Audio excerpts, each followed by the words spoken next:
To order, special commissioners meeting of February 19th, 2026.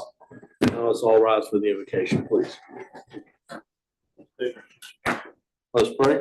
Heavenly Father, we thank you for all your blessings, Lord, and ask you for strength and wisdom as we go about the business of the taxpayers of Brewster County. Thank you for all you provide in Jesus' name. Amen. Pledge allegiance to the flag of the United States of America and to the republic for which it stands, one nation, under God, indivisible, with liberty and justice for all. Honor the Texas flag. Pledge allegiance to thee, Texas, one state, under God, one and indivisible. Okay. Number 3, public comments this morning. Any public comments? Doesn't look like it. Number 5, this is just I threw this one in to trip y'all up. James's 10-year-old Dodge had transmission go out on it. This is emergency management. Went out, we took it to the Ford, Stockton Ford. They want $15,000 to fix it. It's not worth it. So we're going to put it in the yard and let sheriff sell it. We had an opportunity. Enterprise had a 25 Ford SUV Explorer, downsizing for $46,000 some change. Is that what it is? 45,800. And we'll get maybe $5,000 for the old truck, but it's not worth fixing. And so I'd like to propose. Is it in that better shape? I checked with O'Reilly's and that transmission's half the price that it was at the dealership. Well, that's probably true. Who's gonna put it in? You got somebody to put it in? Hmm. Well, we might fix it anyway. I'd like to get rid of it. How many miles are on it? 70,000. Oh, it's a baby. It is. So is this, and I'm fine with it, but is this, don't you think he needs a vehicle where he can get off road? Isn't those interceptors low to the ground? Well, this one's all-wheel drive, and I asked him about it. He hasn't needed the 4-wheel drive per se. He just needs to have a place to put stuff. But I mean, doesn't he need higher clearance? That's what I was gonna say. Ground clearance is more important than 4-wheel drive. Yeah. I don't want to buy into something and then he comes in and he tore the ass end out of it. No, I agree. Well, I mean, I visited with him about it. He seems to be fine with it. I'm indifferent. We can look for something a little bigger, maybe a Ford 150 or something. Is there a Raptor in the budget? No Raptors. This one, the only reason I got this is that Enterprise had 4 of them that the school district didn't take. And so these things, I think they wanted to unload them because Enterprise is not a car dealership. They just want to get rid of them. So I kind of took advantage of the price more than anything. And it's available now. It's available now. How many miles does it have on it? This one? Yeah. None. It's brand new. Yeah. Never know. So I kind of went downsize his vehicle and went cheaper because of the price. I mean, I'm all well if it wasn't who he is, and yeah, I'm sure 90% of the time he doesn't need everything that the truck could do. That's correct. That 10% or whenever that there's one emergency- time he needs exactly. yeah. and I mean that the 4-wheel drive all it does is going to get you in trouble anyway. But the higher clearance will help you, I think, if he gets. It also has towing capacity, right? Well, that one, the reason we bought that big one or the spill on buying that big one was to pull that trailer. You remember? I do. Yeah. Well, let me go back and let me see what they have like maybe in a Ford 150. I don't think he needs a 350. No. Super Duty. No, let's say there's a fire double down and the roads are screwed up and he has to get around to the backside of somebody's house to get them. Well, I mean, really, his vehicle is administrative mostly. I mean, he'd be setting up a command. Oh, okay. He's got fire trucks. He's got fire trucks for, operational work. But his role as an EMC is to go set up in a corner somewhere, set up a command and run the operation with me. Well, okay. If that's what you feel, but you just got to make sure you tell him that. You can't tell that. Yeah. We're gonna buy him some donkeys. if you guys, I'll make a motion that we approve it, but let me do some more research. I'll report back to you what we decide. Maybe we'll look at a 150, four-wheel drive, higher clearance, and bring that back to y'all. Sheriff said he'd take it because he would use it on 67 for traffic control. Yeah, it's a good highway vehicle. So, the sheriff said he'd. Okay, I'll second your motion. Okay. All right, any more discussion? I know where you're coming from. I appreciate it. Trying to be cheap. Cheap man, Appreciate cheap that. county. Doing a good job. I got an architect fix this. I gotta save it. I got a district clerk who wants money every day. Correct. So, all right, if there's no further discussion, all in favor, say aye. Aye. Thank you. I'll come back with you. I'll let you know what we want to do. All right, review, discuss. The next two are really the focus of the meeting today, which is some drawings. We're at the point now where we'd like to get y'all's input. We can committee this thing to death. I mean, we can build a building by committee and we'll still be building it 5 years from now. Mhm. So we've kind of got the design down, and I'd like to start with the dormitory first. This is the dorm for the Terlingua Fire and EMS building that we allocated $500,000 to last year to build. So Justin, why don't you introduce Bo and tell us what you got? Well, I appreciate the time this morning, Judge and Commissioners. Always an honor to come to speak with you guys. I've got Branson Evans with our office here. He's our senior project manager on these projects that we're working with Brewster County on. He's going to give you a little presentation on the proposed design for both facilities. We'll talk about the bunkhouse first. We'll call the dormitory bunkhouse. Okay. You go ahead. I'm gonna get rid of my pooch, okay? No problem. So yeah, well, I'm gonna let Bo talk about, and I call him Bo because we've worked together for too many years now. Right. But Only you can call him Bo? nope, everybody can. He does, everybody, but I just. It's Branson legally, but it's been both since I was young, so Okay. either way. Well, I see it on your signature, but sometimes, people, I don't want to be too familiar. Right. All right, go ahead. Good deal.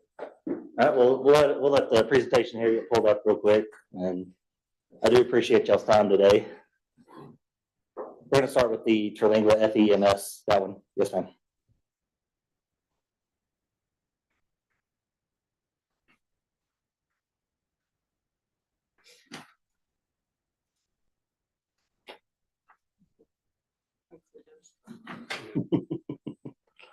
There we go. All right, so we're looking at basically a bunkhouse for the existing South Brewster County Emergency Center. We'll go ahead and go to the next slide real quick. It's the site plan. We'll try to get rid of that real quick.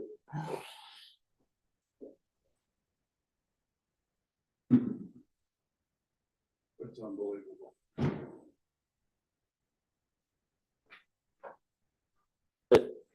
Do you want my laptop? I've got to sign in if it's going to give you trouble. Okay. Love technology.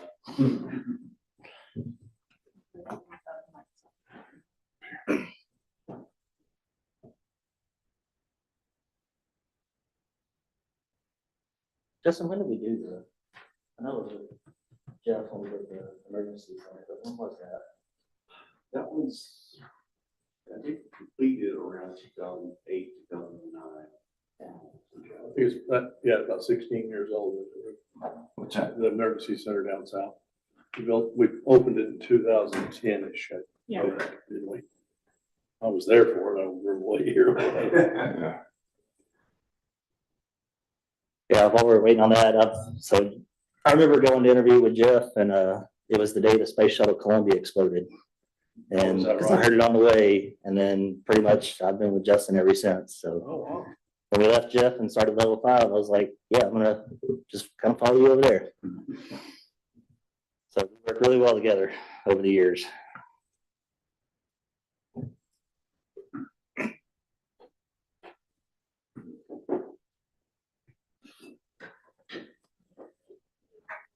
Yes.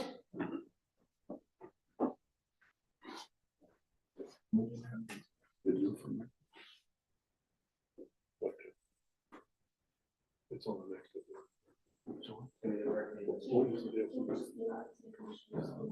No, we don't have the plans ready for it. It'll be next. Go with the train station. Well, maybe.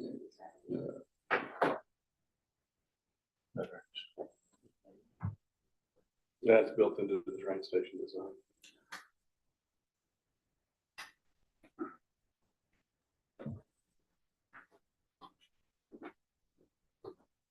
I don't want to wait that long. It's only happy because it's her birthday today and just must have had her stress. No, I mean, I was putting it all part of the whole thing. But we don't know that thing that work. I'm sure. Huh? I mean, you're right, it's gonna take a while. I mean, I think we'll get it done. It doesn't have to be tomorrow. Maybe that big hurt. Yeah.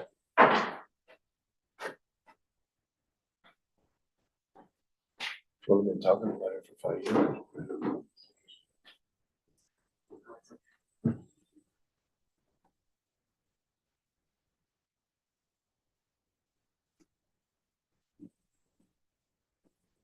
And that's not what you told me.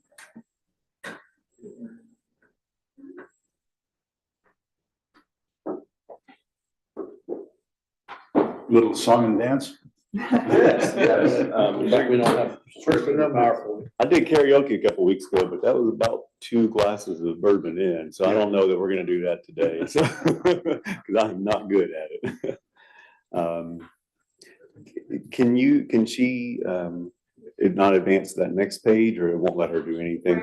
We can log into Microsoft at the moment, so Mm, I'm gonna have him email it. gotcha.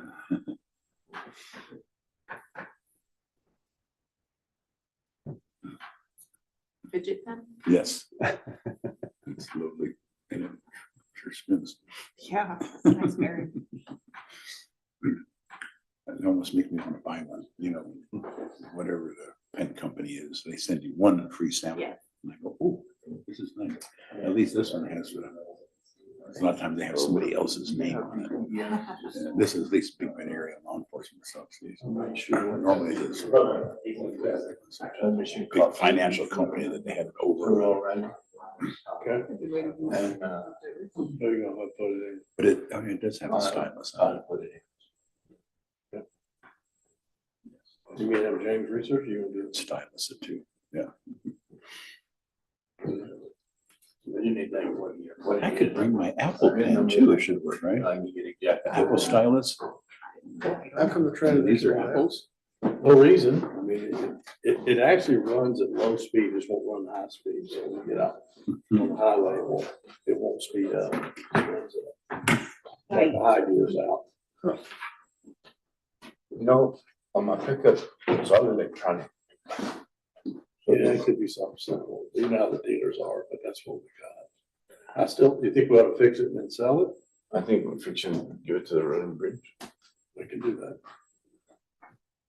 I mean, Well, certainly we'll get more depending money. on the price. Yeah. That guy, Todd told me he'd charge me $1,000 to put mine in. It'd be the same thing, How much? $1,000 to install. What do you think a new one's cost? $5,000, Um, 5 or 6? Something like that. It'll take somebody like him because he has other stuff to program. Where's Todd at? That Kilnsey, Oh, the guy that's the airplane mechanic. yeah. Open with Google Slides. Top middle. This way works too. We'll make this work. Yeah. All right, here we go. Sorry. Let's try this again. That's all right. So, starting off with the bunkhouse for the South Brewster County Emergency Response Center there in Terlingua. You know, we really kind of looking at the site, we wanted to, if you go to the next page.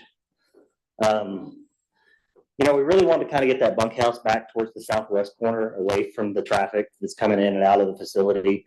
So we really kind of centered it behind the building. We've got about 50 feet from the bunkhouses directly into the bays, so nighttime calls are not too far away. You're going directly into the bays, getting in your truck if an emergency comes in at night. And if we'll go to the next slide. We have an open air courtyard that we really tried to point towards the northwest to kind of cut down on that hot summer wind. Also all the sand and the dust that blows in with that. So kind of creating this outdoor space, blocking the summer heat, blocking the summer sun, but during the winter, when you get the cooler winds, kind of letting that come into the courtyard. And next page. Again, with the bunk rooms, we really wanted to try to get most of them on that north side, kind of protecting from the sun. Unfortunately, the way it's laid out with that open air courtyard, we do have 2 that are on that south wall, but we're trying to minimize the windows on that. Once again, sun's y'all's worst enemy down here in the summer from heat wise, so we're just trying to make it as efficient as possible what we can do.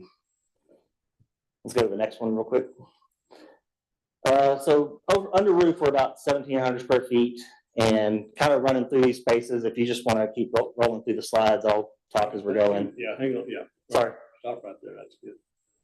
All right, so just for the report, the purple, the idea is the purple one is sort of the EMS room. That's where they're cooking, watching TV, sitting at a table, whatever they're eating. That's correct. So it's about 725 square feet of shared space. Now, I threw in, just for growth purposes, on the end of another bedroom. Since we're already in there, we'll have a bath in there for that room, but I threw in another bedroom. That could be optional, but I just figured that we're gonna have this over the next 20 years.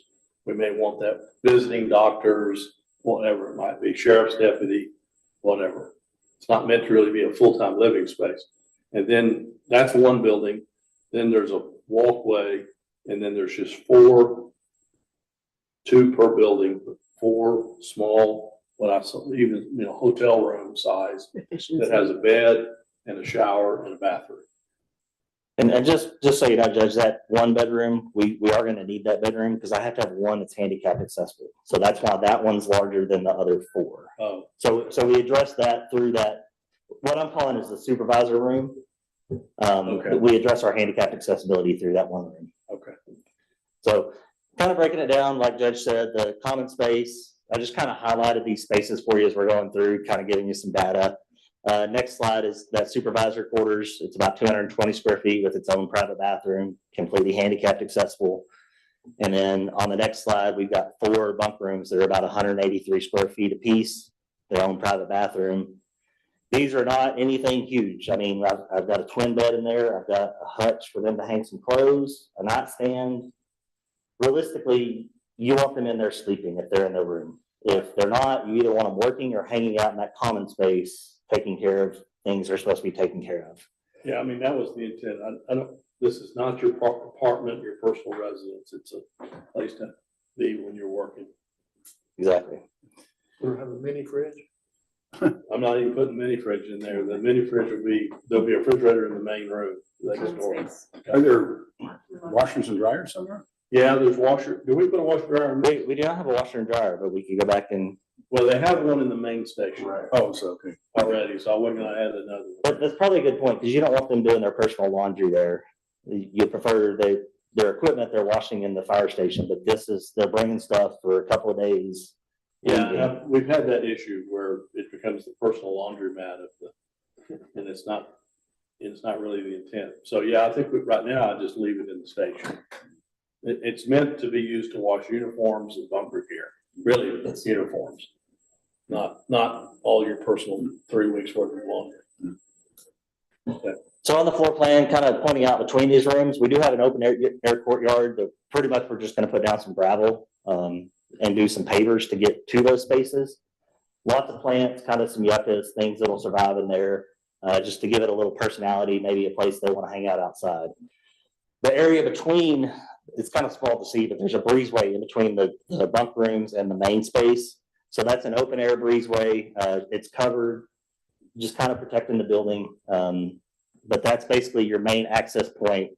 Essentially, if you're leaving, what you would be doing is coming out of your room, coming in, and then hitting that, going over to the station itself. Where's the other door lead to? The other end that's just open, it's just so we can get some breeze through there. It really goes nowhere, but Like a dog run. yeah, we just wanted to get a good breeze going through there. I did, and once again, kind of hard to see, I did include some windows into this courtyard, but also out both of these, so you can see both directions from this bunk room. Same thing here in the breezeway. I included some windows in this breezeway, so on nice days, I can just open these windows. It's protected. You can leave it open. You really get some fresh air over there. And we'll go to the next slide. Elevations, we kept it pretty simple. We have a parapet basically at that breezeway.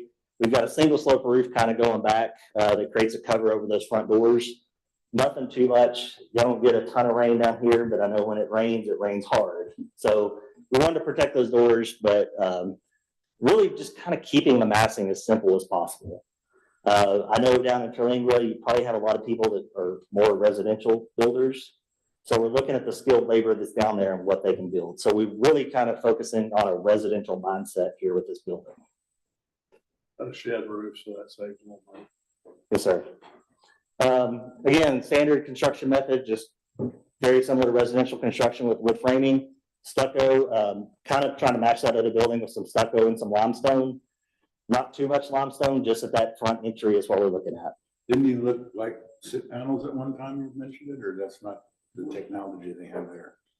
We did look at the panels, yes, sir, for this building. The construction costs on that are gonna be a little bit more than what just is typical framing, and the size of it and the different buildings that we looked at. It just didn't really make sense to go that route anymore. So this is your framing, EPIS, stucco paneling around the outside. Probably very similar to what most people build down there. So it'll be very common Kind of to. a wide range of building, I think. Is it? Different construction. It's been a few years since I've been down there. Wide. And just, I mean, I'm always concerned about what the cost of ultimately is gonna be, because nothing's cheap anymore. If we had to knock out the rock archway and just make it a walkway through there, we could do that. Yes, we could definitely remove the wall and just make it It's stucco. nice, but The way the roof's kind of constructed, it would still be covered. And it'd be up. yes, sir, single slope roof kind of hitting the back of that parapet wall, but that rock, obviously, we can do an alternate on. If that's a money savings, that's an area we can definitely cut some money. Same way, we haven't really got to the interiors, but literally what I'm doing is I'm putting a 2x14 roof joist up there, and we're gonna screw sheet rock to the bottom of it. We're not coming in, putting a second ceiling. I mean, we're trying to cut down the framing as much as we can and not have any waste. I can't remember, Justin, this was a stick building or a metal building? This was a stick frame. Yeah, and I mean, I hate to be jail like it, but we could leave the windows in the front, but take the windows out the back. I mean, it's a sleeping room. Correct. And for every window I have, I've got to put blinds on it. Correct. Shades, and then I got to replace those shades, and then they pull them off the wall, it goes on and on. Dog gets them. So, yeah, not supposed to be dogs in there either, but, anyway, so there's a couple of ways we could just make that a solid wall and not have a window in the back. This is true, particularly on that southern facing. Yeah. That would be very beneficial. If we eliminate it, I prefer to eliminate on the south side first and leave the north side if we can, because that's your parking lot. That's kind of looking out into what's going on. But we could definitely, once we get pricing back, figure out if it's worth keeping those windows. Those are the things we can adjust as we go. Yes. Yeah, and that's kind of where I wanted to bring it, because I want to get moving on this so we can, as we get into the cost, we'll start having to trim it back probably. Do we want to see, then do we want a water catch off that roof? Do I want to? Yes. Yeah. I mean, do we want to put some tanks on the corners and catch water? And then what do we do with that water? Water plants. Water the plants. Okay. My question is, what's the insulation value in the roof? So the roof itself, any more energy code, we've got two things we can do, either a R38 spray foam insulation in the cavity. With us going with the 2x14, we're going to be kind of thin on that. So really what I would suggest is an insulation over the roof deck and then the metal panels on top of that. That way it's completely sealed, 100% over the roof deck. That's not your typical residential construction, but once again, once we get above the 2x14 on that roof joist, which would probably have to have a 16 or an 18 to actually get the insulation depth, then you're talking into a little bit different, more framing there that will be needed. Yeah, they're gonna be running the air conditioner all 9 months of summer, so I'm gonna be insulated. Yeah, well, we're using mini splits. I'll tell you this, what we're going to use mini splits. Yes. And I actually called that out stucco. We're actually using ethos on this one, if I'm correct. So your exterior walls, well, the insulation will be on the outside of the wall. Okay. But we can, if we need to, we're only using 2x4 wall cavities, so we can go put another R13 in that wall cavity just to kind of give some extra insulation. I'm a big fan of extra insulation. So at the end of the day, we kind of matched it color wise to the existing building, so Like it kind of, so it ties it together. Kept it on a shed roof. Simple construction. Now, one of the things that I've been thinking about, Justin will love this. I kind of want to move, right now, when you go down, I mean, it's a living quarters down there. We didn't design it that way. It's really not meant to be, you know, occasionally people stay there. Now people, you know, if you've been in there, there's chairs in there and it's converted into a whole. Yeah, it's a motel. I mean, It's a motel, it's an apartment complex. apartment, yeah. We have a kitchen and a day room in the main building already. We could, I guess, my feeling is we'll see what this comes back as a construction cost. Okay. We could theoretically just build the dormitory rooms. Problem is I've got to do something with that supervisor room. We'd have to build Yes, sir. another room. But having said that, we could theoretically leave the kitchen where it is. So they'd leave the dorm, come back into the main building to do their cooking and eating. Probably best. And we actually could take the money and remodel the existing kitchen that's been there 20, 15, 16 years. What was the motivation to move the kitchen to the dormitories in the first place? Just really move the whole living experience outside the Yeah, building. get that living experience totally outside of the emergency response area. But at the end of the day, if we built this, you would have their living area, which is where they sleep and where they eat and all their stuff. And then when they walk, you know, the main building would still have a little, I call it a day kitchen. Yeah. But it has a stove. Kathy still needs to make much. Well, yeah, you know, I mean, it still would be functional because you'd have a coffee pot in there. It would just be more like an office break room and less like Correct. a Right. college dormitory Yeah. break room. I mean, they're like, we could take the stove out and just counter it and well, leave the refrigerator. Well, in that one bedroom that they're using right now could be the supervisor. Correct, that's exactly what I was gonna say. That could suffice for your handicap compliant. room Yeah, and the one inside. that's in the building. You could eliminate the 900 square foot building here if you wanted to, just build the 2 4 pods, worst case scenario. Yeah, my feeling is we pursue this like you designed it, but if we get jammed, we have an alternative there. Price tag, yeah. Yeah, we haven't seen the price. I would probably suggest if we did that, let's go ahead and combine those and just make one long fourplex rather than the 2 with the courtyard. Yeah. Because that's gonna add extra cost if we're splitting those buildings. Yeah, and everything's on one roof. Yeah. So Yeah. that is an option if we want to get rid of that other half and just kind of make really a rectangle box with 4 rooms that open up kind of to the north Hotel, there. basically. Exactly. And that would be okay. Justin, tell the court how we were gonna do this project. Yeah, so talk about them overall. Let's go down a couple of slides here. One more, down one more. So what we're anticipating, and Judge and I talked about this, and it's really the way we actually built the South Brewster County, the Alpine volunteer fire station here 15, 18, 16 years ago, was with the methodology called construction manager agent. Okay. So you have different methodologies when you're talking about deliverable of construction technologies.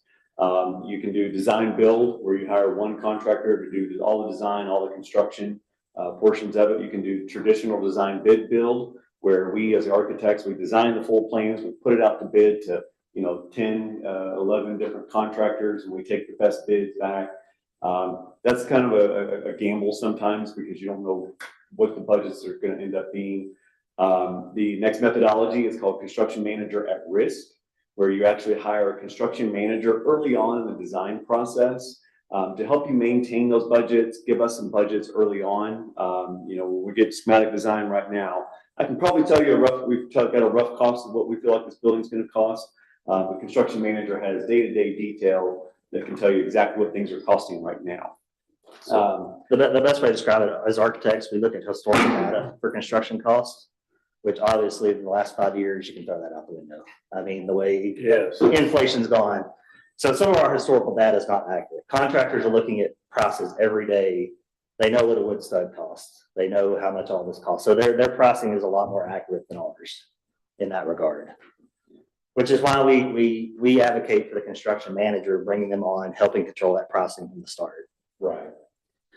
The last methodology is not used very often because it's similar to construction manager at risk, but it puts more of a risk on the county, okay, on you as the client, it's called construction manager agent. And essentially you're doing the same thing. You're hiring that construction manager, you're hiring a contractor on the early side of design right now, essentially, throughout the design process, but they're helping you budget, they're helping you maintain design control, design costs early on in the design process, so that whenever we get to actually building the project, we say, okay, the construction manager agent says, yes, we can pretty much guarantee this price. The guarantee actually falls back onto the county and to the client themselves, being you guys, where you are holding the contracts, okay? You're holding the contract with the mason, with the plumber, with the electrician, the concrete foundation company. So you're controlling those costs with those individual trades, those subcontractors. And then you're also hiring this construction manager who's overseeing the construction portion of it, but he or she does not have the liability. It falls back onto you as the county with all individual contracts. Two things that are really positive out of that. Number one, we can get a construction manager on board and help control the costs early on, but you can use somebody local that has familiarity with building these types of facilities, okay? They're not gonna have to bond that project because you're just hiring them as a consultant. Think of them as just the similar of what you're hiring an architect for, but they're doing the construction, we're doing the design. We're all a team together. Now, when you get into the individual trades with the mason, the electrician, all the individual subcontractors, again, you as the county are hiring each one of those individual ones. On this size of project, to control costs, you have the ability to put it out to bid on each one of those individual trades, those subcontractors, or you can just give it to a couple different contractors locally that know that you can do the work. As long as it's under the $100,000 threshold, the bidding threshold, we can continue moving forward with that, and they don't have to bond each one of those individual trades items. In order to really control costs on this, we don't need to get out of hand with hiring a big contractor who is going to, everybody's going to insure the project, insure their work, but we don't need the bonding package on this. If you hire one contractor to build a $500,000 project that we're talking about here, you're going to have to bond it. That's an extra 5% right on top of it that contractor is going to have to put on it. You guys get those savings whenever you're doing the construction manager agent portion of it because you're hiring individual subcontractors. So again, I feel like it's beneficial because we don't have the additional bonding factor involved with that, but you can also pick and select your local contractors that you feel are qualified to do this type of work under that methodology. And you're not relying on the construction guys to go out and find somebody and they're going to pull people from Lubbock or wherever else, and then they have all these additional travel costs that are associated with that. If you've got a qualified electrician down in Terlingua that can build this, by all means, let's get them and get us a price. If we think it's a fair price, then we move forward. Would each one of those subcontractors come here and bid their wares to us? Absolutely. Or do you? Again, our plans that we draw up, we're going to give it to 2 or 3 of them. Make sure that we're comparing apples to apples, but your construction manager agent that you're hiring, who's going to oversee all of that, as well as us and you, we're all going to look at that. We're going to say, hey, this electrical price is way out of line for what we're trying to build here. We have the experience and the knowledge to be able to do that. But yes, yeah, they'll be able to come here, submit a bid to you guys as the county itself. On our last building, that stuff those guys came from Dallas. They came and did it cheaper than we could hire somebody from there. They were hungry. Right. I mean, we were kind of a little upset because the local people didn't get a chance at it, but I mean, we were trying to save money. So, I can tell you right now, nobody in Dallas is hungry for work. But everybody up there is swamped. So what worked a few years ago may not work this year. No, I know, but I mean, just the history of what we ran into the last time. Yes, sir. Can the general contractor, the person that's pouring the slab, building the building, serve as the, sort of our eyes and ears on the ground for the rest of the trades? Yes. And coordinating those and, Making sure that the pipes are glued together. right? Yeah.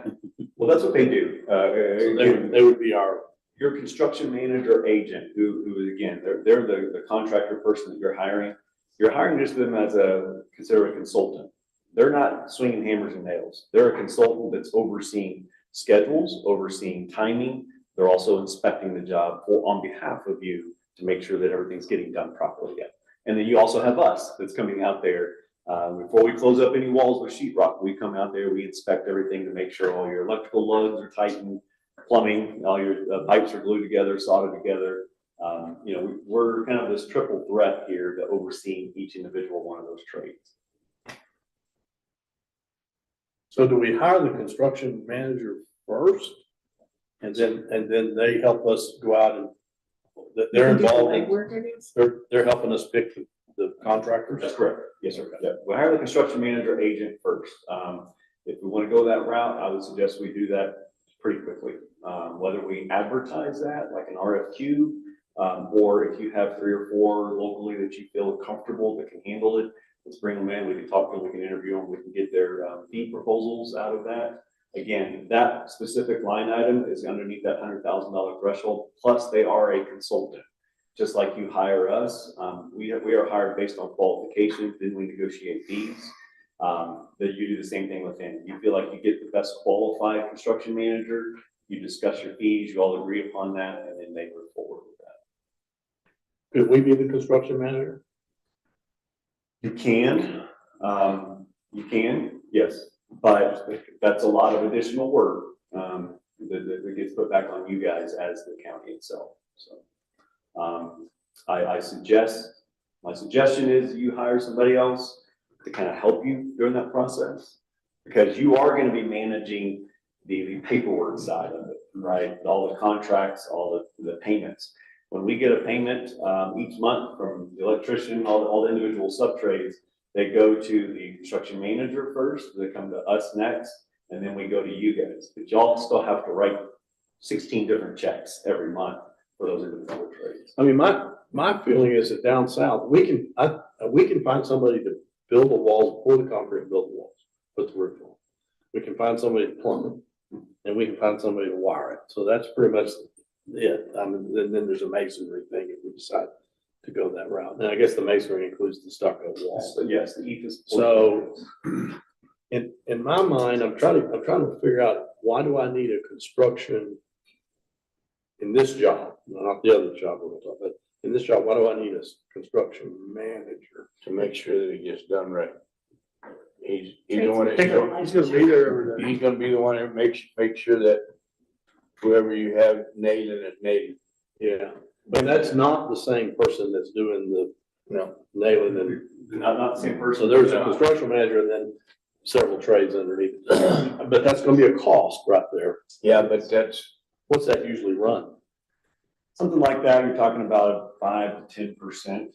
So, anywhere from 25,000 to 50,000 on a project of this size, so. And again, think of them as like a superintendent, right? They're the eyes and ears on the ground every day. That'd be you. no. No, you're gonna already have too much. So, okay. Well, and to bring up the point that Terlingua probably, I'm taking a wild guess, does not have a building inspector down there that's gonna be checking on it. So you want somebody with the knowledge that is overseeing that job site. If we're talking a larger city that had a building inspector, the building inspector would kind of fill some of that gap to make sure things are getting done correctly.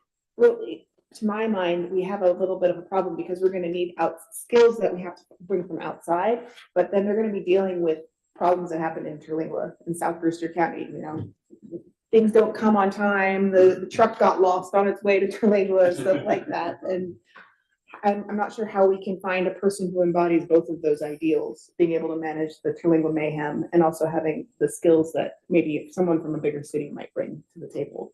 Well, I mean, that's why I asked the question, because I mean, theoretically, you're there. I mean, I know you're not a construction expert, I'm not nor am mean I, enough. but, I'm not mean enough. yeah. Right. I mean, I've seen how trades can get, sideways. with We've each seen other. that, I've seen that other building and not quite go the way we wanted it to go and we trimmed on it so much that some of those areas are showing up now. But we had a construction manager on that job, right? Yes. Was he it? Okay. Yeah, Danny Butler. Danny Butler was It's there. only on American. And then we had, what was that, the young man's name? Nolan. Yes. Nolan. Nolan was overseeing his stuff. That's the one in Terlingua and Alpine. Is that right? He oversaw that one, right? And Justice. And just the history, Travis, being architect, went and looked at it and we threw the red flag up in her. And then I got in trouble for asking Travis to go look at it. So are y'all helping us with all the bid work, all the paperwork in terms of getting it out on an RFP and all that? Yes, sir. Y'all have all that kind of in a package already templated out, or? For the most part, I mean, it depends, every building's different, right? So it just depends on how much scope we need for each person. But yes, we put together the bid packages with that, along with your construction manager. They help put together. Their big job is to make sure that they are taking care of all the intricacies involved with the project, right? The construction manager, they're gonna tell the plumber, hey, we need all this plumbing piping done, it needs to be done in PEX piping. The gas line, they're scoping out each individual section for us to put that paperwork out to bid. And then again, the three of us, we put those out to bid on an individual basis and review those when we come back. So we could have a construction manager overseeing this whole thing, and we could end up picking one contractor that just did everything. Or we could pick a contractor that did different pieces of it. Correct. Right. Yeah, ultimately you could. Yeah, you could send it all out to one person and they can handle all of it. And even sub that out. Correct. Yeah. The caveat with that is if that one bid, if that one contractor is over that $100,000 threshold, it needs to be completely publicly bid and it needs to be bonded with payment performance bonds. So that's generally tough for smaller contractors to get bonding and payment performance bonding capabilities. Yeah. That takes annual financial reviews, CPA audit finances, similar to what you guys do, right? So if the guy pouring the slab, building the walls, and putting the roof in, comes in at 200,000, that's gonna be bonded and bid. Correct. But then we go out and find the electrician and it's 75,000, no bond, no bid. Correct. We find a plumber, another 75,000, no bond, no bid. Correct. We find a rock mason, no bond, 75,000, no bond, no bid. Correct. So we'd have three contractors, no bond, no bid. We'd be collectively overseeing those.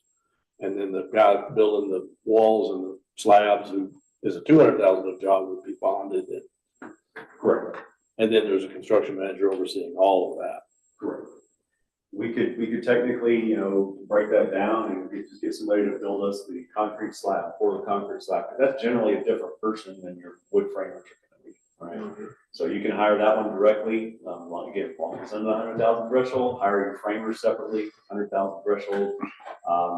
What you can't do is break it down and hire the same guy to do the concrete, the wood, and the electrical work because Just it to goes. keep it under the Right. So that's the gray area that's not in the fine print, but there's been some hands. But if we found one contractor that says, I'll build the whole thing, soup to nuts, for $350,000, that's gonna be bid out and bonded.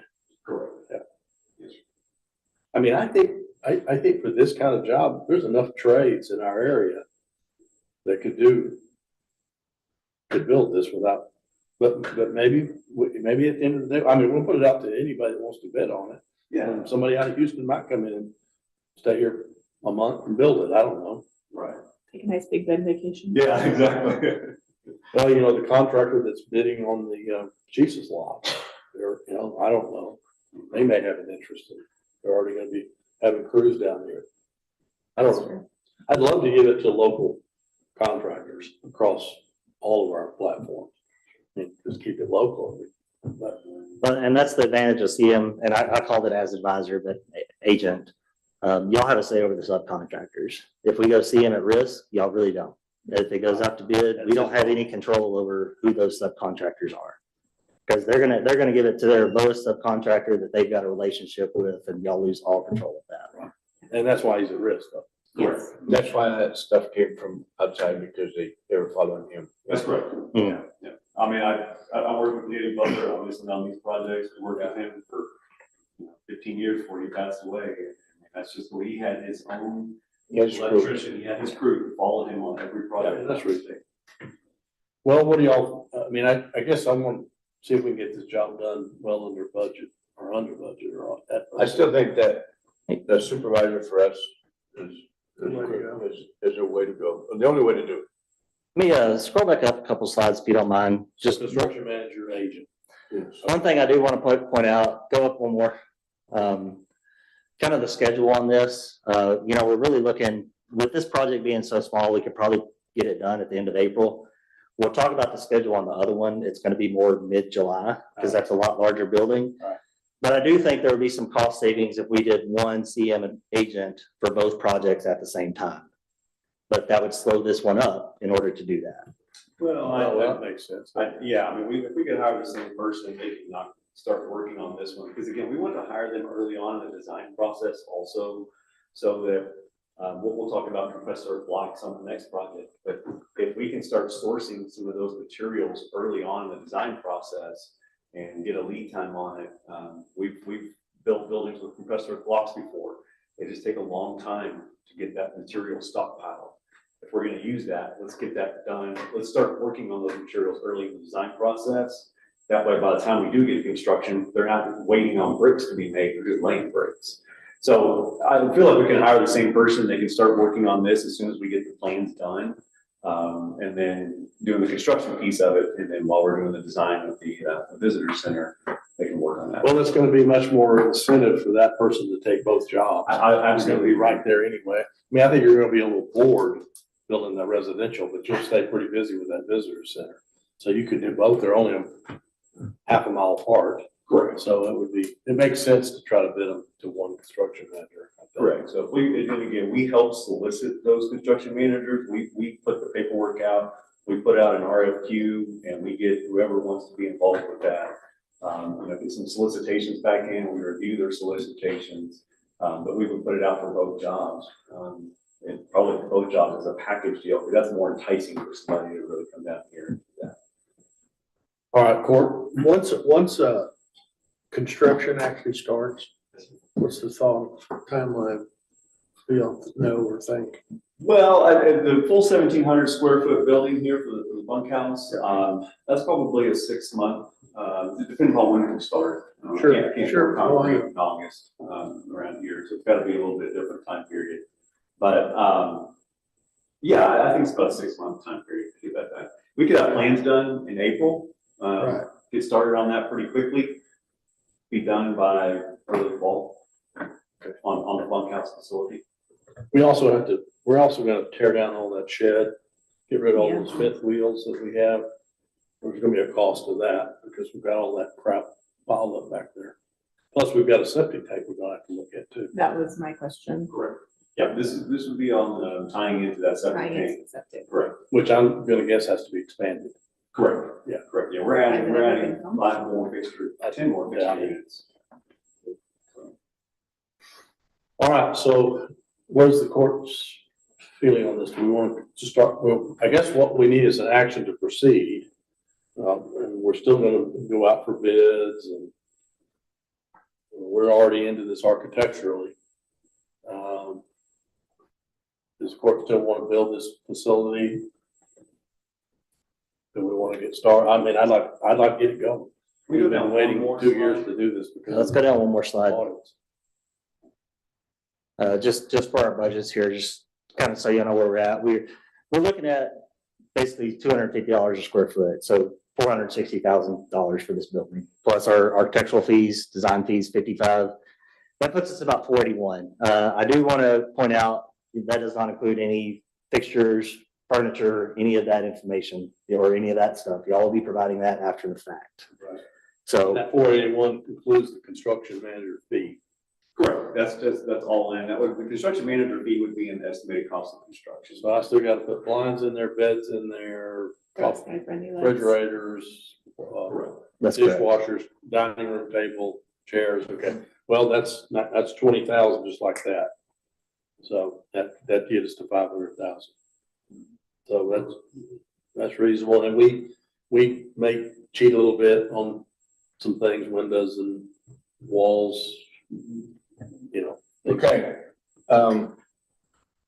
We're gonna knock down that spot where the deputies are at and then stuff it off to the deputies. Where are the deputies going? Well, I don't think he's got anybody living there. What, does he have somebody living there right now? I don't know It's a about right now. crapshoot. I don't know who's living there, who's not.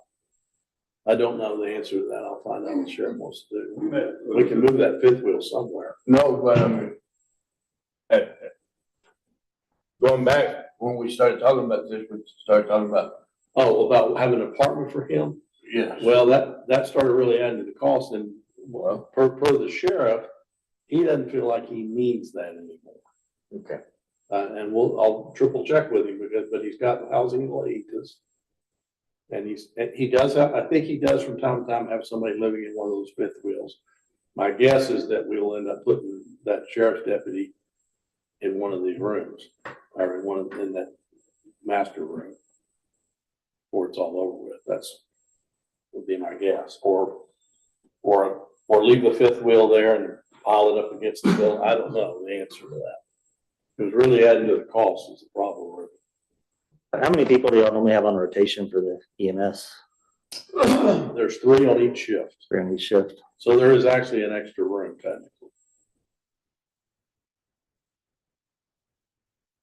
Now, if we originally designed it, it was gonna be a big apartment, like a family could live there, and sheriff didn't feel like that's certainly necessary. He would have a room for his guy, and that guy would have a room and I guess share the kitchen area just like everybody else. But that deputy is a longer term. Yeah, the deputy lives there. That's his house. Yeah. No, I mean, No, I agree. I don't want him to come up tomorrow and say, hey, where's my guy? Where's my guy? Yeah.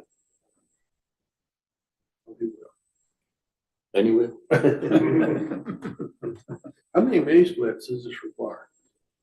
So we're really looking at three conditioning systems. So one for each double set of bedrooms, and then basically one running through the main lobby. The idea is, once again, we're having that sloped roof. I'm planning on putting a unit up there, keeping the ductwork real small and just blowing through the sidewall. So once we get into that main living space, I'll have to have an exposed duct up there just because of the length of it.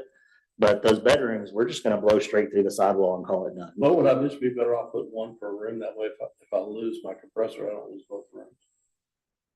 Yeah, I mean, it's gonna be a little more cost on that, trying to split them up. I mean, it's such a tiny room, it shouldn't take a whole lot of BTU to heat or warm. I mean, if we did that, we'd go with the ductless split system. Yeah. And just mount them That's up what the I was door. thinking, up on the wall and just, Yep. because if we share it, sure as the world one's gonna go out. Now I got 2 bedrooms down. Right. Or someone's gonna want it hot and someone's gonna cold. And they're sharing one. I was gonna put them on different zones. You control it on your phone, I control it, yeah. Grand Oz. That's right. I promise Justin didn't drive in last night because I keep my hotel room at 40 and he didn't want to stay with me. So that's why he stopped and I do that in didn't my make it. place in Lakey. I could, you don't even be at 62, but I'd run it up to 68 or 70. Plus it freezes them up. Right, yeah. People put them on 62 thinking they're gonna get colder. Theirs get hotter because it's frozen. All right, well, a couple of things. We'll check with the sheriff again, figure out what he wants to do. I'd make a proposal or motion that we at least proceed with the project. Yeah. think so too. This is in Sarah's bailiwick. Like I I said. mean, it might be just one building and I like that. I really do. We may end up with just one, like, one row of dormitories and I like that a lot. I'll second. You beat you to it. Second. serve as the construction manager. You got nothing else going on, right? Motion, second discussion. All in favor, to proceed, with these plans and progress with the dormitory, say aye. Aye. All right, I guess we're rolling. Great. All right, let's do a visitor center. The big one. Robert, this is you. All right, so the second one here, Terlingua Visitor Center. Kind of starting out again, we'll go down to the site plan, kind of go from there. Where's the trees coming from? Justin told me, You're gonna notice. we've got a new rendering software and I played with it forever and it just would not cooperate on the trees. So I gave up after a point. So once again, we're looking at entrances right off Texas TX 118, easy access. We do have, once again, we're really trying to face the front of the building to the northeast, kind of limiting that sun exposure. Obviously, with the front of the building, you want to have lots of glass, make it feel very open, very accepting. So obviously, we don't want to point that south or west. So let's keep it to the northeast. Go back up one slide. Same thing with the event center. You want an event center to have lots of windows. You see things going on in there. So we're kind of facing that southeast. That way, it's facing TX 118, but once again, we're not getting all the sun issues in the afternoon. It's going to heat it up. Go down to the next slide. Really, our southwest and our northwest walls, we're trying to eliminate as many windows from there as we can. We do have some areas back there that need some windows, so we've gone kind of more with 2-foot tall windows that are up tall. The overhangs kind of protecting them from the real hot summer sun. In the winter, when the sun gets lower in the sky, it'll get a little bit more light in there, a little bit more heat from the solar gain. Go down the next slide.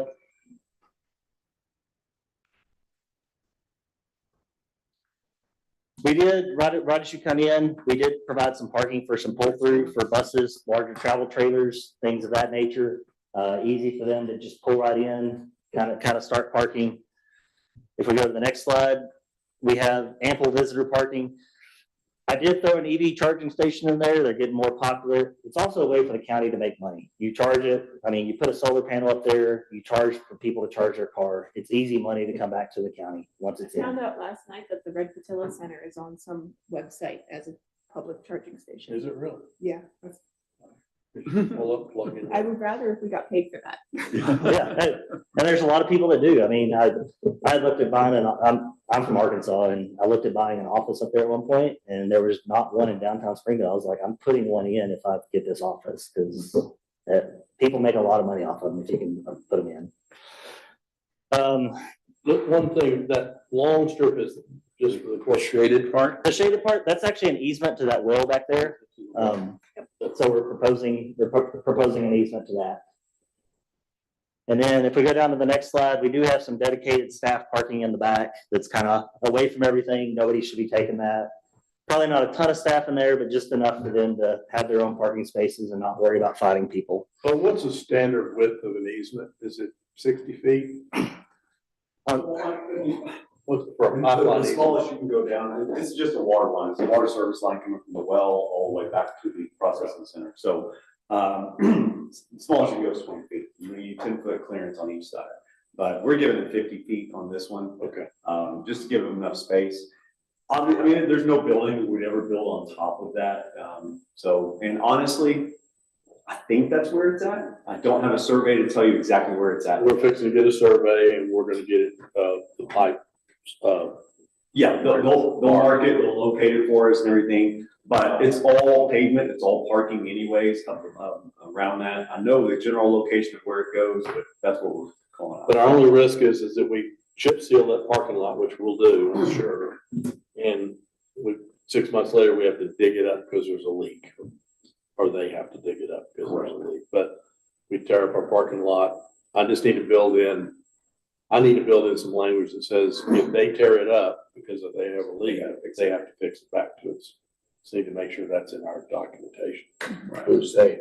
Aramark is selling us the land, Oh, but, and that deal, that contract has been sent out to them for their attorneys to review, as we discussed before, okay? But we'll have a separate easement agreement. Now, one thing we could, well, it's gonna be better for us to have an easement than, we could just deed them the land. But it's gonna be under our parking lot, so that makes no sense. So we'll give them an easement. The easement will just have language that says we can fix, they have to fix it, they tear it up. Because I'm sure as world, we'll finish that parking lot and they'll have a leak. Yeah, it never leaked before, but as soon as you do that, it'll. Yeah, it's been there 50 years and never had a leak. You get those rollers on that parking lot, start shaking some stuff. Well, we're putting buses on it too. That's gonna add some, weight to it that we didn't have, but, okay, all right, go ahead. Let's go to the next slide. So floor plan, we're looking right under 8,000 square feet total for the whole building. That's under roof, that's conditioned space. I generally don't include breezeways or courtyards or anything in that. So that's just air conditioned space. Kind of breaking it down like we did last time on the next slide. We've got about 1,300 square feet of actual visitor center. This is your brochures, public restrooms, pretty much what people are coming into, seeing first thing when they come in. Next slide is we've got about another 1,700 square feet of that exhibit hall off the visitor center. This is part of the public space also. I just kind of broke it out since it is its own idea and not actually part of the visitor center itself. So really you're looking right under 3,000 square feet total of public space for anybody coming to visit. If we go down to the next slide, we have just about 1,400 square feet of admin space. This is mechanical storage, couple offices back there, just administrative space, small break room, private bathroom, nothing over the top, just places for whoever's running this facility to take care of their stuff. Yeah, let me do this first. And we also over here to the southeast side, we've got a 3,400 square foot isolated event center. If you notice, there's no access from the visitor center to the event center. The idea is that these two spaces can operate independently of each other. Going back to what Justin was saying, there's a chase in between the office area and the event center. That is going to be all your plumbing chase. So we're bringing in all our bathrooms. If there's ever any issues, you're not tearing out floors. We're going to have through wall cavities. You basically go down that chase. If y'all been in y'all's jail, there's probably one like that behind all the sinks. Yep. So water heaters, everything will be back there. All the plumbing is centrally located right there off that chase for the most part, or within a short distance of that chase. So if we go to the next slide, the event center, we've got two different spaces. We're going to do a folding partition wall, so it can be either opened up to about 2,000 square feet total, or you can divide it into a 1,200 and 800 square foot individual spaces, just depending on how many people you have. And the last thing on the floor plan, we do have a courtyard space on the next slide. The courtyard space is a dual function. It can be served both for the visitor center, for people coming to visit. They could sit out there, eat a picnic, whatever. In the evenings, you can open it up. You can see the doors there out of the event space, so you can overflow that into the courtyard. We do have some wrought iron gates. That is there's a wall around that courtyard, so y'all can close it off when it's not being used, locked it up, make sure nobody's getting in there. Exterior elevations, once again, we're really sticking with the stucco and kind of limestone that is naturally found around here. Obviously, we tried to go up with the event center, get some more height in that in particular. I want to say, what does that say? 22 feet is kind of the height of that building. Really trying to kind of work with our heights, on this one, we're looking at a pre-engineered metal building. So we're really trying to work with how that would work. And it's essentially two different buildings is what it's going to be that are kind of connected. We do have a potential to utilize compressed earth block veneer system here. I've done a lot of research. We've done one before. I'm still figuring it out. I'll put it that way. There's definitely some pros and cons of going that route, but we'll have that conversation as we get a little farther along on what those are. As far as the schedule, this one's obviously a lot bigger, so it's gonna take us a little bit more time. Our engineers, we gotta get a lot more MEP involved on this. So we're looking kind of that design development's following the same thing we're doing with the bunkhouse. 4 weeks, but really when we get to permitting documents, the stuff we're gonna put out for bid, that's gonna be about 15 weeks. And I will tell you, our engineers are driving that. Every engineer is 8 weeks from starting most of our projects right now. We're ready to get going. And unfortunately, they're the ones controlling the schedule. So we're looking mid-July, really kind of finishing that out. As we go down to the project budget, we're looking a little over $3 million for the estimated construction cost, about $316,000 for design fees. This one, we are including furniture, fixtures, and equipment, all in that for $125,000. We threw in $100,000 for the exhibit space, just for y'all to finish that out. Whoever's doing that, I don't know, just to kind of give you an all-in budget of $3,706,000 and some change. Again, kind of proposing the same delivery method that Justin discussed before, and that's really on the Terlingua Visitor Center. That's Leah, go back to the main drawing. gonna be the second, or no, the fourth or fifth page. That's good right there. Okay. One more, there we go. There you go. Okay, so when we went back, a couple things, the folks that got involved in this interlingual wanted to have some exhibit space. I struggle with it a little bit because this is just an open room that'll have sort of walls that anything can be put up on those walls. We haven't even talked about who's gonna run this thing, okay? That's been the 60, 80 million pound gorilla in the room, is when we get this built, who's gonna run this thing? And I don't have an answer for you. The tourism dollars will fund it, but You can't add a tourism employee. yeah, we gotta make it a county employee, you gotta take it out to the chambers. Is the commissioner's court gonna volunteer to go down there every day and run it? I don't know what.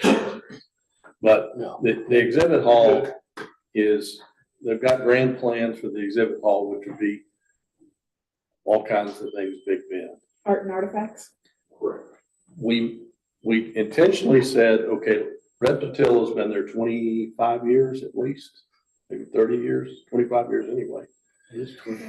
And so this is basically becomes our new community center as part of the visitor center. We're calling this a visitor center, but this would be a community center. We threw in, which always can be moved and taken out, we threw in a kitchen ribbon. It's not a kitchen. It's a catering kitchen, not a cooking kitchen. Like you have, where you can raise the door, serve out of it, put the door back, down, and might have a refrigerator and some sinks in there, or might even just have sinks in there.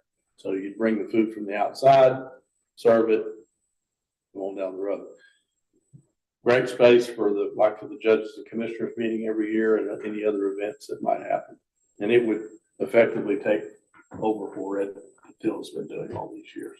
And plenty of storage, always make sure we have plenty of storage in that thing. The last one was at Park Club. Is that the same kind of usage this would come up with? Yep.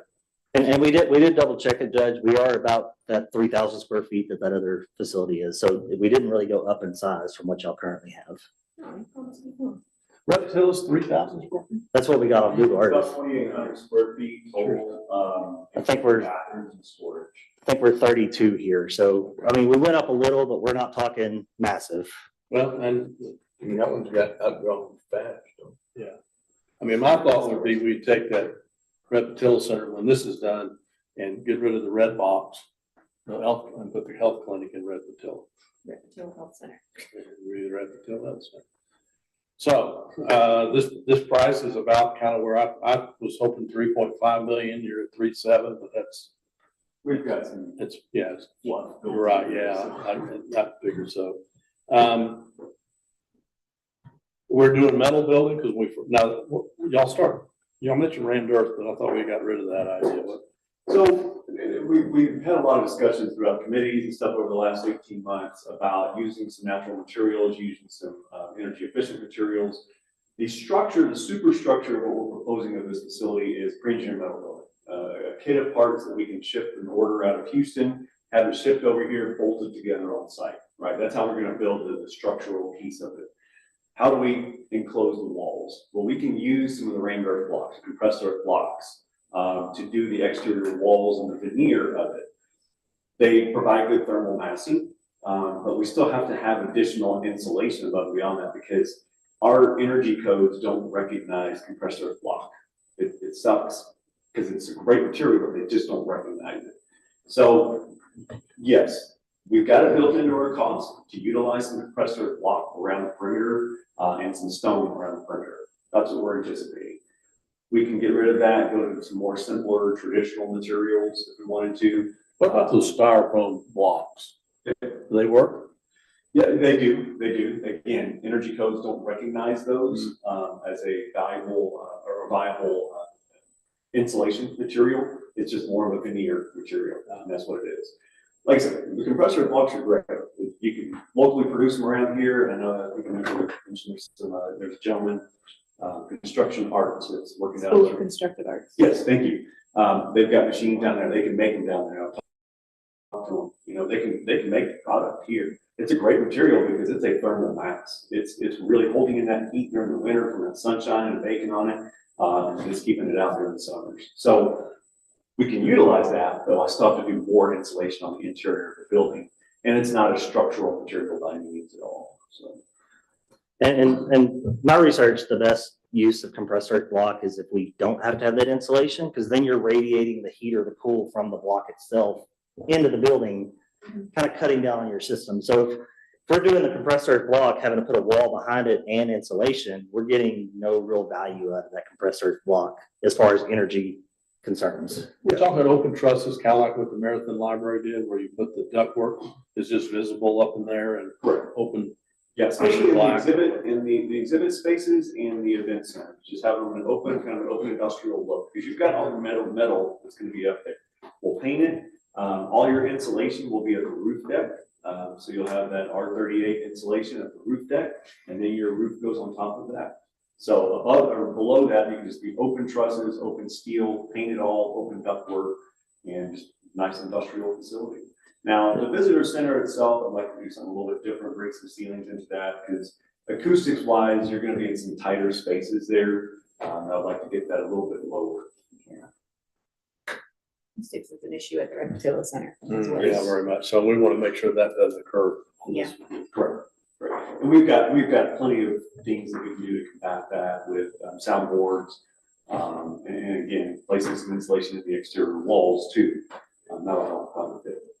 So the idea on this is we could have a visitor center open during the day, closed at night, but we could still have an event that doesn't ever affect the visitor center. The bathrooms are separate, and you could have, or you could have both going on at the same time. Is the visitor, If you had both going on at the same time, the only overlap would really be in the courtyard, if they flow out into that. Outside that, they can totally function on their own. and the visitor center will be available for what, rent to people who want it? The event piece would be available for rent like the Red Patillo Center is now. And much like the civic center here, they'll provide tables and chairs and it's, again, the labor to move them and put them up is On the individual renter, and the cleaning of it, at least up to now, the cleaning of it has been up to there, although Right. we still need clean it Yeah. periodically. Yeah. I mean, we'll never make any money on it. I don't think we make any money on what we do now, but Yeah. we'll probably raise price a little bit on this, but still not gonna make any money. What do you charge for Marathon Community Center? 150. So, That's the same. I mean, it's a community center, that's what people want to have their quinceañeras and wedding receptions. $200 to clean it, yeah. Is that what you charge? What do you charge? You charge a cleaning fee? No, there's no cleaning fee. They just have to clean it. Well, that's where I was at, but this year I started because They didn't get cleaned. it wouldn't get cleaned the way it's supposed to be, so I just told them $200 to clean it. Well, that's what the security deposit's for. If you don't clean it, I have to pay somebody to clean up after you, that you're not getting your security What's your deposit back. Yeah, but 150. those are still good prices. I mean, we're at $3,000 for the Gallego Center, plus $600 for the floor, Is that right? just to put the floor down, yeah. And then there's cleaning on top of that. Yeah. Well, I think, there's some opportunities. You had an out of town. Yeah, we do have two rates. There's a local rate. Oh, yeah. Oh, yeah, that's the nonprofit. You wanna come from That's Austin our- or to have a wedding there, you pay a little extra for that. Thoughts? Too many windows, Okay. especially since there's no overhang. We do have, at the Red Patel Center, we have a lovely wraparound porch that Mhm. protects all the windows. So that avoids a lot of extra insulation, insolation, and also hail. Hail will take those windows out and then we'll all be very sad. That's good. Well, we just shrink this, you're talking about shrinking them or making them Smaller and less- fewer. Fewer, okay. Are we, I see there are doors on the outside as well as to the event center, doors from the outside as well as from inside the courtyard, but are those supposed to be like usage doors or just fire escapes? Fire escapes. A space that size, we're required 2 exits, so that's pretty much all it is. I think we could do fewer and smaller. Please tell me windows. we don't have to put a backflow preventer Yes, of course we do. in the damn piping at this place. We have to put a backflow preventer, but we put it outside in a vault underground. Because the backflow preventer at the fire station. Yeah, make sure it's rated for hard water. So let me just tell you, I just got the bid on it, because it's been leaking, I don't know, 5-6 years. $7,000 to replace it. Mhm. $4,000 to rebuild the entire thing, and $1,700 to rebuild the seal, just one seal that we think is the only thing leaking Mhm. for that goofy thing. Mhm. I mean, that's ridiculous. All right, so anyway, you have to put one on there? By What code, are we worried about? Yeah, I say that, most of the time, so inside the building, I can do something that prevents that backflow in back into the domestic water, but most of the time, it's your local water jurisdiction I that's know. requiring the backflow preventers. So that's gonna be up to. Of course, when you lose a 6-inch water main at Christmas time, or whenever it was at the freeze, you can get a backflow in there, couldn't you? Right. So, all right, go ahead. I'm just venting about the cost. Check If I can chime in, Judge, on behalf of the council, that. is that all right? Yeah, what you got? Man, when I proposed this to, the board 7 years ago, this is totally different from what I had in mind. The added everything is, you're exactly right, it's gonna cause it to actually have to have a manager, a true person who handles this stuff. It was intended just for the chamber of commerce to have an office there, hire an actual director, and that director handles bookings, et cetera, because the big chamber is not that big, that would be way good for 40 hours a week worth of work. The exhibit space, I know they keep griping about it, but looking at the event space, and there's a section that's there as well. Honestly, there's no need to have 2. You're not gonna have 2 events going on at the same time as you're gonna have visitors looking at the event space. Why couldn't the section wall just be where we have our exhibits in there? Someone rents them and move them out, because everything will be portable. It's not gonna be permanent stuff that we've talked about anywhere in council. And regardless, honestly, I know energy efficiency and all that stuff. I challenge you to find a visitor center anywhere where the front entrance doesn't face the highway. I mean, it's gotta face that highway. They have to drive around back. It's just not as inviting. Hotels don't apply to that, because most hotels, you see, they're not necessarily facing the street, but trying to have someone booked there to bring the public in, to get them in there, we need those front doors, front facing. I mean, that's just how it works in the industry. It looks fantastic. The price is a little less down there. Y'all make the ultimate decision. I just make the money for y'all, y'all decide how to spend it. But this still seems grandiose to me. It really does. I know you're trying to replace the Reptilla Center, and maybe that's why that event space has to be there. But honestly, I think the exhibit space, the event space over here, honestly, I really think it's gonna get unused. It will just sit there. So why not just section that portion off and, use that as a place where we have our exhibits, the history, et cetera. We've got tons. We want to put all of our, Brewster County historical stuff in there. So, that's where it would be. Well, put the map, we gotta put the map back up there, or the plan up there. This is the calendar for the Red Patel Center. Everything you see over there, It's busy. busy. No, look, we're building this for 25 years into the future. Yeah. we're long gone by then, but we want to have something that's not going to be built. And then 5 years from now, we're going, well, we're out of room. So what you're telling me is you would get rid of the exhibit space on the far left, just eliminate that.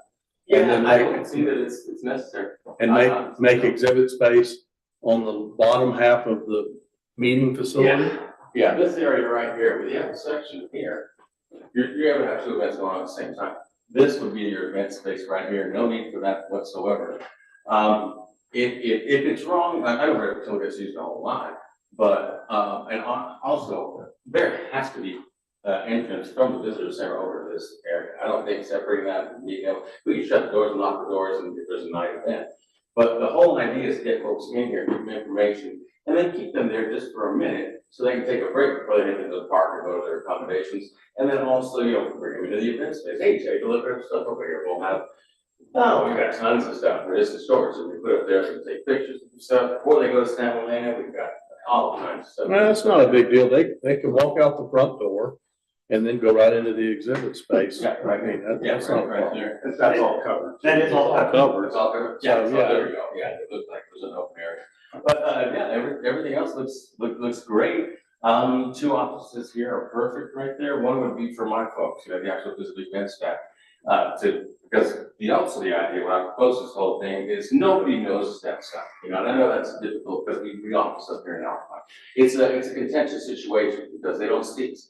If we're down there, they come talk to us, they know who we are. So that's also a public relations thing. I wanted an office for this Ben here as well, but the others for the chamber. And again, essentially the idea was for the chamber director to be the manager of this whole thing. And that's why you pay everyone wants to. All right, so the bottom line here is that this is why I don't build buildings by committee, because the committee that we formed to give, you know, we want to give people some input, and I said, give us the input. The input they wanted was that big exhibit hall. Yes, That was really important to them. basically they want to make a tourism museum. And, Right. and I sure love the idea. The question is the execution. Yeah. The life is full of ideas that are never executed. That just adds another layer of oversight. It's gonna have to be done, and another person is gonna have to keep that. I mean, you don't want the same exhibit there for 10 years. You're gonna have to rotate. No, I know exhibits, et cetera. it's almost, you're managing a whole other business. Yeah. But I mean, I get where you're coming from. You could take half that space for Sure's World. Now that would be less than the Red Patilla Center if we did. Yeah, you can't have Macatilla Center. Now, in an event, here's what's gonna happen. You're gonna have all that exhibit in there, and then you're gonna wanna rent the whole thing. Then you're gonna have to move the exhibit out. Yeah, who's moving the exhibits? It's not gonna be me. Yeah. It would be the same person who would be managing the exhibit space anyway. And they're out of Hire town. somebody. And that event center on the right-hand side that's partitioned, that someone may not want the tables, right? I mean, you'd be moving them and tearing them down and moving them and, Yeah, we did And- that Yeah, it's just an already. empty room normally, right. and then you put them up what you need. And for the tables and chairs, guys, is there a storage area for all that, Yeah. or does it live in that event space? Double door storage area. area right here for all the tables and chairs. Okay, so we go ahead, great. And if we scroll back up to the side plan real quick, which should be the second slide. Go up to Leah.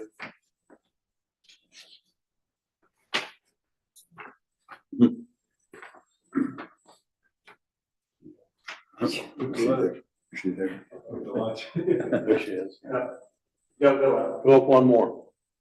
Right there. No, keep going up. Go up. Lower. Oh, So if you notice here, you were talking about the front entrance. We don't have it facing the highway straight on, but as you're coming down TX 118, you have a view straight to that front entrance. That's why we kind of angled it the way we did. That way we're providing views straight to the front entrance of the visitor center. But also with an event center, you want to see activity there. You want to see when people are there. So this was the best Where is position Red to give us Patilla both right now options. in relation to this? Is why we rotated. That's Oh, why it's okay, got more. that's This not is, this is the intersection when you go Is up that the there. only reason, or is there land restriction, the topsoil, whatever, is there any other reason why? Some of the sign angles, we're trying to capture some of the sign angles and try to protect it as well. Yeah, I disagree that it needs to face 118 because when you come over the mountain and you're coming down that road, you're gonna see it from a long ways off. Whereas if it's I'm facing, talking about the entrance, where some people Oh. come in, that's all. Yeah, just the entrance. Well, the big parking lot there, and that parking lot feeds right into that courtyard. I mean, I think with signage. The courtyard would be the entrance, is that? The courtyard section. And it- Okay. So you're parking coming into that courtyard. Oh, I see. And as you're driving, if you're driving by 118, if somehow you manage to miss this building. You're not. You need glasses. Well, I mean, it's gonna say, you know, Big Bend Visitor Center or Terlingua Visitor Center on the side of it. I mean, yeah, somebody's not gonna see it, but, I was gonna say, how many other buildings are 20 feet tall? right. So, you'll definitely. That big blue with the big horns on the other side of the line. Yeah. And don't get me wrong, it's beautiful. It's way more than we imagined, than the board imagined when I brought this project, you know, like I said, many years ago. It's great. It's fantastic. Just, I'm looking at, like I said, big picture down the line or whatever. I have staff of 2, including myself. Yeah. It's gonna take 3 people to run this thing, and I only have 2 people to actually make the money. It's funny. You know, we're talking about massive expansion of my staff, which is fine. But I was gonna ask for some this year anyway, in the budget, because we're at that point where we need to grow. But this automatically doubles my people, because at the end of the day, someone has to oversee this. I'm assuming it's tourism, since we're paying for this. Just like we kind of oversee the chambers, or we fund them, but we're very loosely in oversight of the chambers, and you know, we have difficulty there.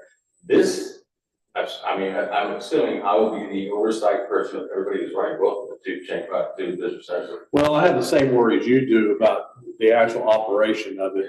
Yeah. And that's the problem is that at the end of the day, I have a feeling that your department will be the one overseeing it. That's fine. I'm just saying, we're gonna have expense staff, which is fine, but that's always iffy with my board. You'd have to have somebody that lives in I mean, Terlingua. That's my thoughts as well, is if you have a dedicated Visit Big Bend employee who lives in Terlingua, who works in Terlingua, is a member of the Terlingua community, I think that would do wonders for the relationship between Visit Big Bend and the South County residents. That was the idea with funding the chamber director. That's the point. Yeah, but I think having a paid person who just, this is their 9 to 5 job. Oh, yes, exactly. And then that person's back up. Not a volunteer from the Chamber of No, Commerce. no, I mean, the paid director of the chamber will have an office there. It will be a paid system. Yeah, that's the entire, when I brought this together, that's the proposal I gave. I didn't want the chambers to become little Visit Big Bends. Well, I don't, and I'm not sure. I mean, the problem with the chambers is that on any given day, one runs great, and the other one doesn't. They both run great. I mean, it's all over the board. If we really want to have control of this, it probably does need to be run. I'm like Sarah, we put a full-time Visit Big Bend person down there. Yeah, I assume. the Or chamber 2, will be you coming ain't gonna do it from with 1, because. And that'll be the chamber. Yeah. Or the oversight of the chamber. I think the chamber should be in charge of the exhibit hall. I think that's more their You know, I mean, responsibility. they're all excited, but they have somebody that will decorate the exhibit hall and go out and do all that. But I'm like, Robert, it's like, okay, those things change periodically. I mean, maybe each year you When those freshen people those. leave, that energy leaves, Yes, Yeah. it does. and that energy gets wore out. Right. If they don't leave, that energy gets wore out, because they're the only ones The doing only it. ones that it's like One EMS. good thing about Terlingua is there's always new people every day. They I mean, did I a think- similar thing with the Fort Stockton when they took over the bowling alley. They turned it into an event center, and they have a dedicated staff that does everything on there. It's not chamber or anything, it's just the event center. Well, here's where we are. I'm not gonna do any more design by committee. We're done. I mean, we're kind of got, I mean, we'll have some changes as we go.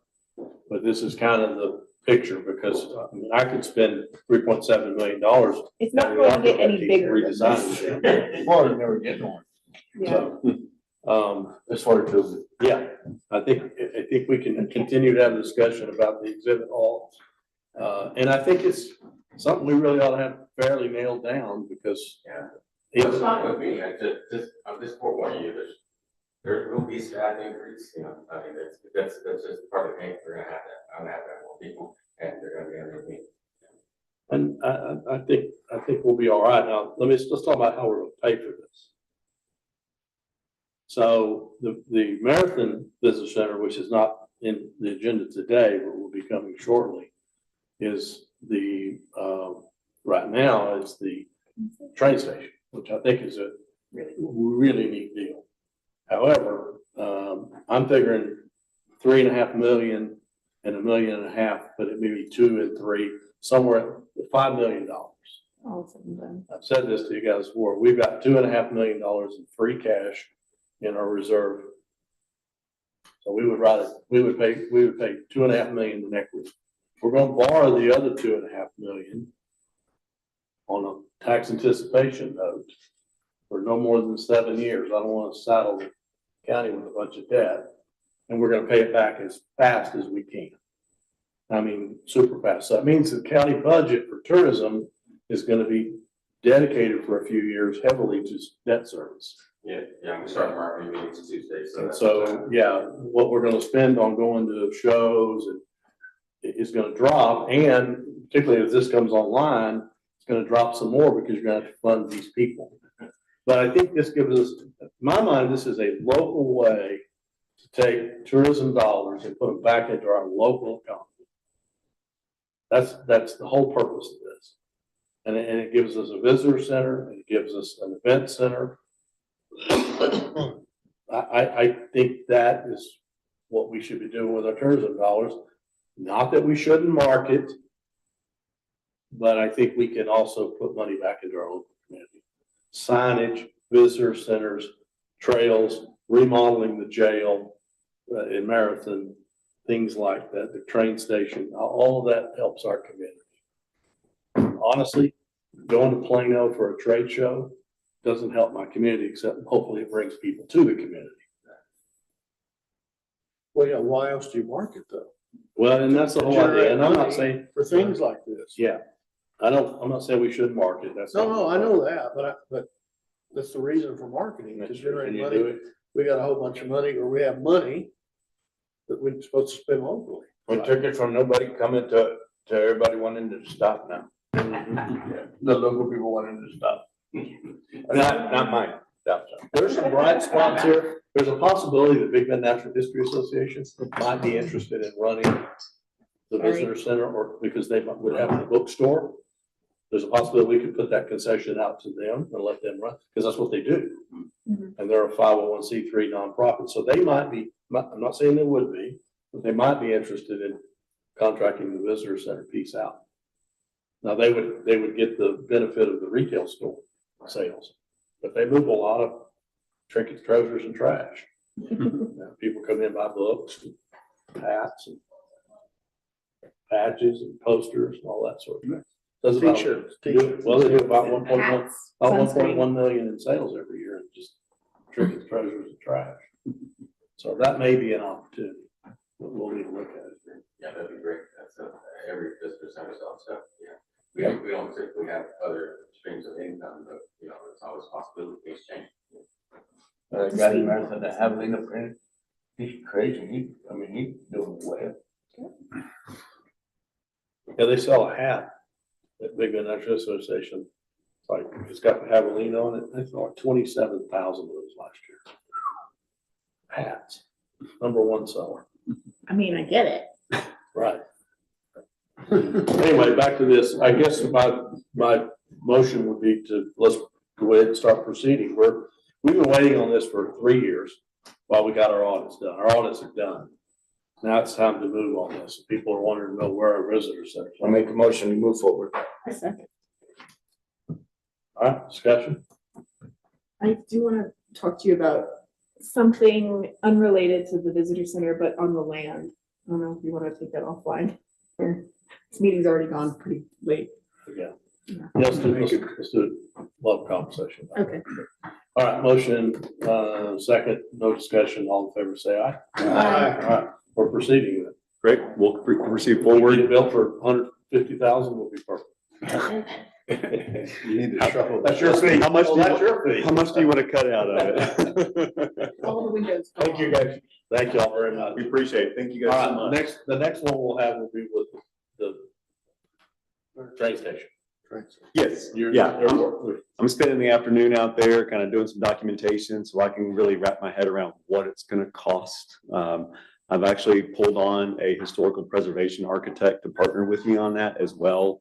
I can do it, but that's a pretty big undertaking there for that large of a project. So we're going to attack that project pretty heavily, and I think you guys can be really, really pleased with the outcomes of it. But I just want to make sure we get costs and budgets up front on that one, because that one's going to be a little trickier. It's not a $400 square foot facility. So And my little veteran, His Veterans Edition. the park area, oh yeah, absolutely. Any design concept we've come up with, about 15 of them on that site, has included an outdoor park space with veterans walk throughout there. So, yeah, that's not going away. There's plenty of room for it. I've been, He's been happy. Yeah. Every time I talk to him, he wants to know where his Veterans Center. hey, I'm gonna stay after it. I'm gonna get this thing done. I'm gonna see it. Yes, I'm gonna sir. see it through. Yes, sir. Absolutely. Okay. We got you. Yeah, I told you, he knows that. I just it had to come out, be in the minutes. All right, then we'll proceed. Number 8, if the court has just a minute, I was gonna take y'all over to the new archives area. Post office? Uh-huh. Y'all got just a minute? Walk over there, what are you gonna do? Take her. Where's Peaches? Sure, yeah, sure. She didn't like it. Too much talk, not enough action. All right, we'll have to recess, go over there because we're still in a meeting, and then come back and adjourn. Okay, we adjourn over there. Well, it's adjourning, go over there. That's fine with me, if y'all are okay with that. We'll do adjourn. Second. Okay, motion to adjourn, second, all in favor,